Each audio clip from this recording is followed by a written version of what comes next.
How summer holidays contributed to many of the second wave of COVID infections. The origins of many of the second wave of COVID infections in Scotland can be traced to countries outside the UK, according to a new expert report. It says many cases could be linked to summer holidays and other travel abroad in July and August. Other newly released data shows many cases of COVID during Scotland's second wave can be traced to travel abroad and elsewhere in the UK during summer. Scientists studied the genomic history of the virus to reach their conclusions. We could compare the genomes that we sequenced after the summer to the ones that we sequenced earlier on in the year. And what we found was that those genomes were not similar to the ones that we had earlier in the year. They were similar to genomes that had been sequenced in other parts of Europe and also similar to genomes that have been sequenced in England. Public health experts say the study is further evidence that travelling over Christmas isn't without risk. Katie Hunter, reporting Scotland.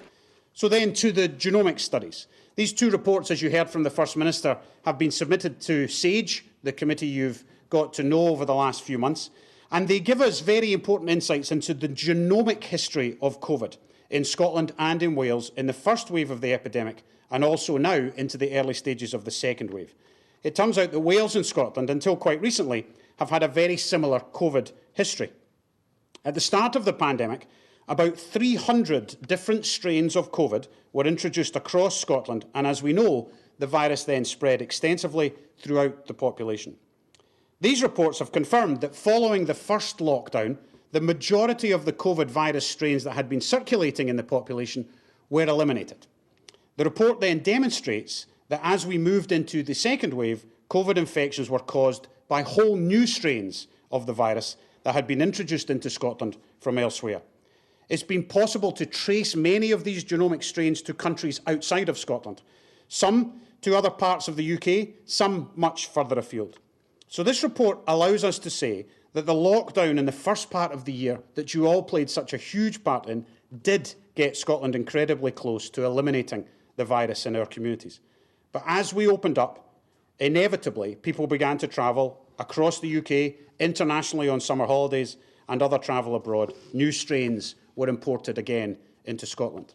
That will always be the case unless a country we restrict travel to the extent that countries as New Zealand and Australia have done. So what have we learned from these three reports that can help us from this point forward as we begin again to reduce the transmission across Scotland? First, we've learned that the first lockdown was successful in all but eliminating the virus from Scotland. Secondly, we've learned that once as a society we are allowed to travel again, we brought fresh new strains into Scotland, which started our second wave.